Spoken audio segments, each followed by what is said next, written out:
lệ kan ram tan selino kati a minga moyani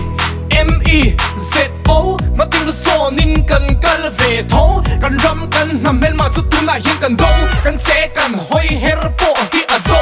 ha dingang le kan ma a mi huai kan pasal tha ten thile thau polin nan be tu na kan so me ki an ma ni kong sa kuak sa chu kong a ngai chuan kan chuak ta kan ti sulom ve te awangin kan ram kan nam chu liam in na ser ma se kan tan kong en tu chu changjin thamai cher lula nam se na mi zoram lu chum ban chum hua min thi an nam ra le sakol ma a thi an nam isua krista zara chokan dam sul them na kara pok an ram iso krista zara chokan dam ima himi zo chukan ni ho ima himi zo chukan ni ho christian po chukan ni ho kan sam ngai do ve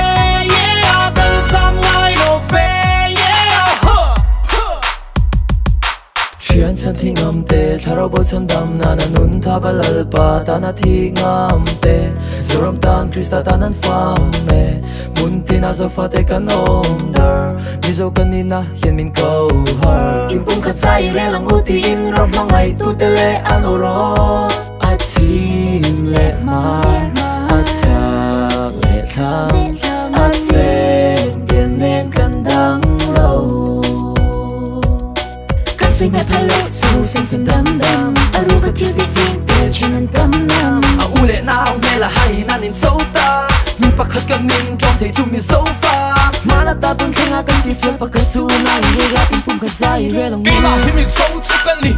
ho ima himi zo chukan ni ho Christian po chukan ni ho kan sam ngai do ve yeah kan sam ngai do ve yeah ho Zam zo yang a moyin kan na mi lo vul se. ima himi zo Christian chukan ni yeah thi thol yam mai tur te an wi thiam ngai chung ne hen te kan William enro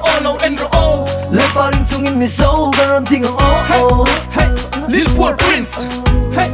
hey B.O.G hey hey hey Hiyo. hey